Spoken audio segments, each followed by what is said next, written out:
Hi guys, so welcome to our introduction to domain and range. This is the very beginning of our first unit, and we're going to just go ahead and title this Unit 1 or Lesson 1.0. This is just kind of informal notes. There is no essential question. You don't have to write a summary. I do encourage toolbox items still though. So there is a printable that is attached on the calendar. So if you weren't in class, you can go ahead and print that out so that you have those graphs to mark up as we go through the different slides in this presentation.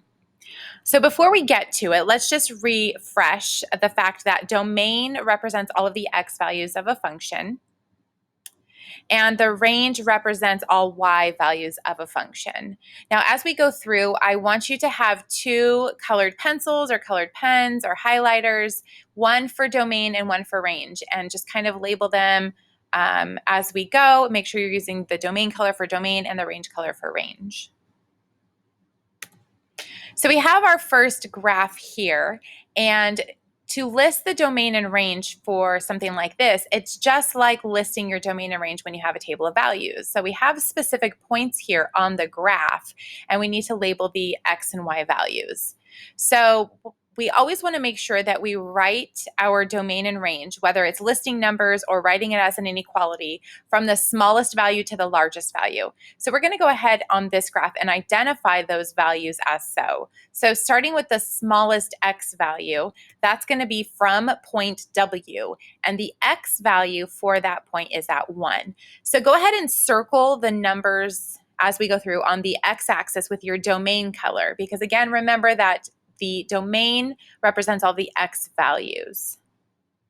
Our next smallest is point Z, and that x value is 2. And then we have 2 points that are on the 4. So when we write the domain here, it's just these specific values. So we don't write an inequality like we saw previous. We just list them as numbers. So our domain is where x is 1, 2, and 4. So again, we just list them here because we can see those specific points. And we do the same thing with the y values for the range. We start with the smallest y value, which is point y. And that y value is 1. So go ahead with the other color, circle the number 1 on the y-axis. Point x, its y value is 2. Point z, its y value is at 4. And point w, its y value is at 5. So when we write our range, we write it in order from the smallest value to the largest. So we write that as 1, 2, 4, and 5. Those are the y values for this graph. But again, we have seen a graph that is continuous where there is the points on the graph are attached with a line or different shapes. And so that's what we're going to talk about on the next few slides. So next we have a circle in the coordinate plane. This is slide B, should go along with graph B if you printed out those printables. But we want to go about this the same way. We want to start with the smallest x value and go all the way up to the largest x value. And so if you look at this, you can see that I've cropped down the coordinate plane to just what you see, but we know that our coordinate planes go on forever in all directions. And so what we have to make sure we look at is specifically where our graph or our shape exists. And so the smallest x value, the very left side of our circle, is here where x equals -1. So I want you to take your domain color on your printables and I want you to draw a line through x equals -1. And then we look at the right side of our graph. Those are their greatest x values. And our greatest x value is here on the circle where x equals 3. So again, go ahead and draw a line using your domain color through x equals 3. And this is the beginning and the end of our domain for this graph. Now, keep in mind that we talked about this last week, that every number in between those two numbers is on this graph as well. So it's not only 0, 1, and 2, it's everything between -1 and 0, because you can see that my circle is continuous. It's everything between 0 and 1, everything between 1 and 2, 2 and 3, and then it loops back around, and we have multiple values down here as well. So when we write our domain, we have to make sure that we represent or account for all of those values in between all of those whole numbers. We always start with the smallest value because this number is less than this number here, and we always use less than symbols. Now for these ones, we do have, our graph does exist where x equals -1, so it will be equal to there. And our graph does exist where x equals 3, so it will be equal to there. We're going to see on future slides when we do not use that equal to symbol, but unless we see what we call a hole in the graph, we will say it is equal to. So for our domain, it's going to be -1, so we start here at -1 is less than or equal to x, so any of these numbers will fit in that x value, which is less than or equal to 3. So -1 is our beginning value, and -3 is our ending value. For the range, we want to look at the very smallest value of y all the way to the very largest value of y. If you look at the graph here, our smallest value of y is down here. This is where y equals 0. Don't be fooled by the fact that it's touching at x equals 1, because that's the x value. And again, remember, range is y. So this is y equals 0 all the way to the top of our graph, which is y equals 4. So 0 is the beginning and 4 is the end. Again, we write that inequality from the smallest to the largest. And with range, we will now say y. So 0 is less than or equal to y, which is less than or equal to 4.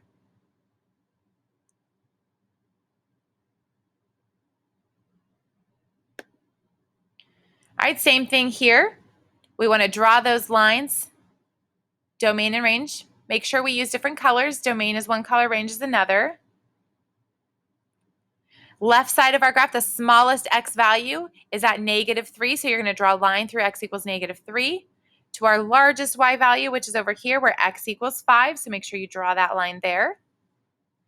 And notice that our graph is continuous between those two numbers, so we're going to represent every number in between -3 and 5.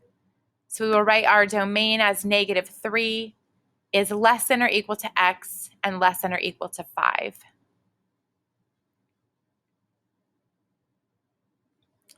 For the range, the smallest y value to the largest, our smallest y value is at the bottom where y equals -3 to the largest y value, which is at the top where y equals +1.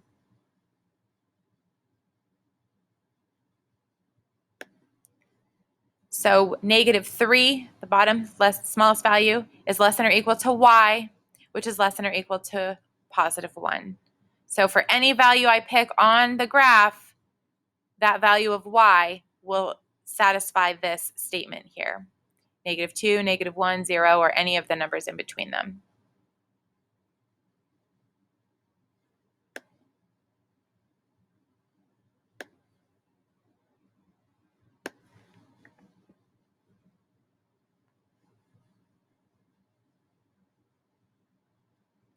Okay, for this one here, you can now see that this endpoint over here looks a little bit different than what we've seen before.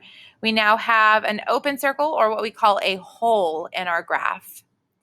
So what that means is that's the beginning of our domain, but that number does not work for whatever the equation is for this graph here. And so that number will not be included in our domain. But the number just to the right of it would be -1.999999. That would be included. So we're still going to use -2 for our boundary, but we're going to use just the less than symbol, not equal to, because -2 will not work. The right side is a solid circle though, so we don't have to worry about that. That's going to look just like normal. So the left side of our graph is here at this endpoint, and that is where x equals -2. I still want you to go ahead, even though I didn't do it on my slide, and go ahead and draw a line through x equals -2. The right side of our graph is here at this endpoint, and this is where x equals 4. Go ahead and draw a line through there as well.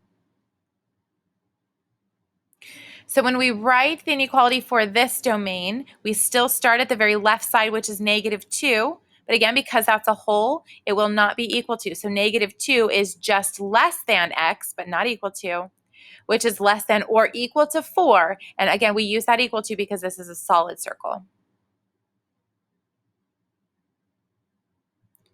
For the range, the very bottom of our graph, make sure we switch colors. The very bottom of our graph is down here. Again, that's the same endpoint, but the value of y at that point is -7. So that's the beginning of our boundary for the range. To the top point, which is up here, and that y value is 5. So smallest y value to largest y value. So for the range, -7 is less than, but not equal to because of the whole, y, which is less than or equal to 5.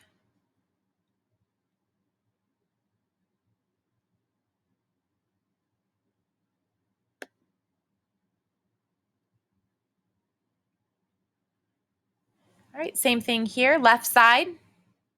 This endpoint is over here, but that x value is -3. So go ahead and draw a line through x equals -3. To the right side of our graph, which is here at +2, but that's a whole, so keep that in mind. So when we write this, it's going to be -3 is less than or equal to x, which is less than 2. And we don't say equal to it too because of the whole.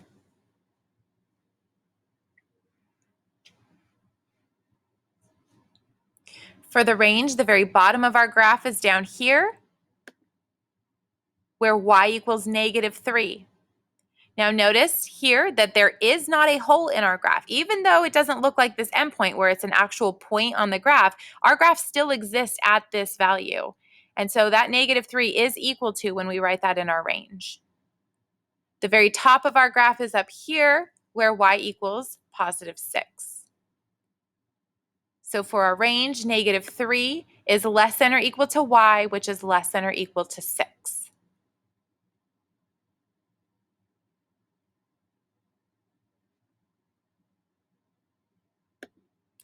All right, graph F.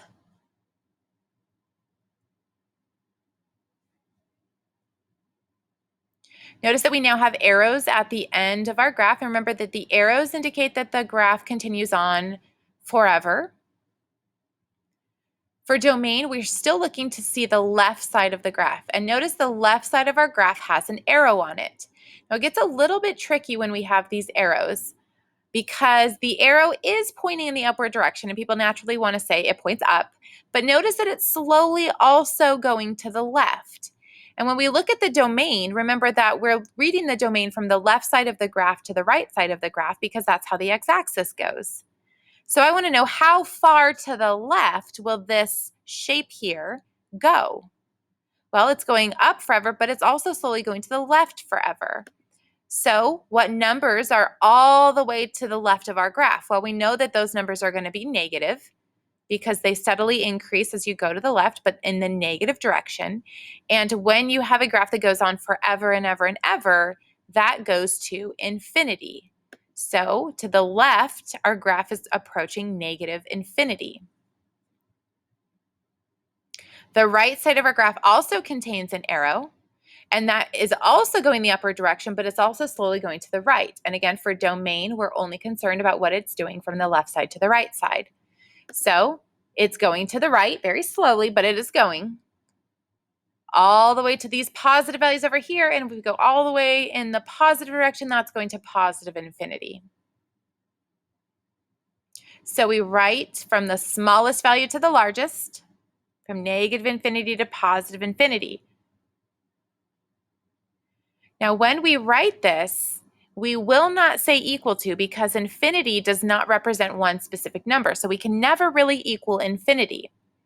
So it's going to be -infinity is less than x which is less than positive infinity. So if I go all the way to the left, all the way to negative infinity, as I come in this direction, I'm representing all of these x values.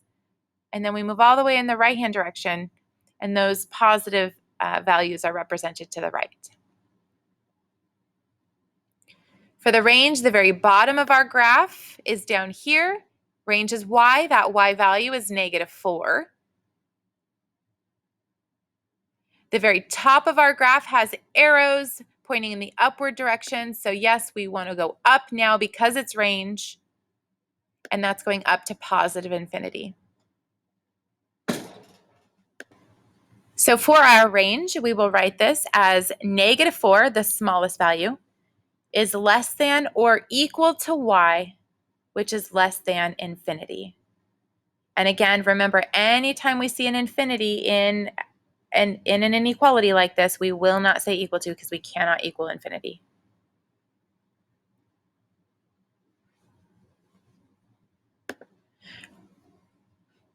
All right, we're on graph G.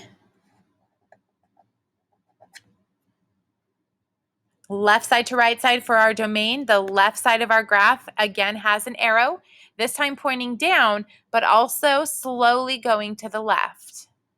If we continue to grow to the left, we will approach negative infinity. The right side of our graph has an arrow as well, also pointing down, but slowly to the right. If we continue to the right, we will approach positive infinity. So for the domain, negative infinity is less than x, which is less than infinity.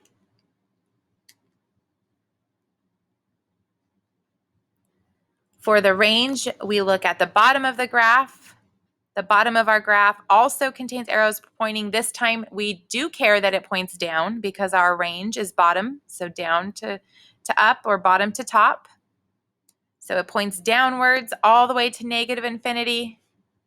To the very top of our graph, the very largest y value in this case is here, where y equals 7. Notice there is no whole at this point, so we will include that 7 and say it is equal to. So for range, negative infinity is less than y is less than or equal to 7.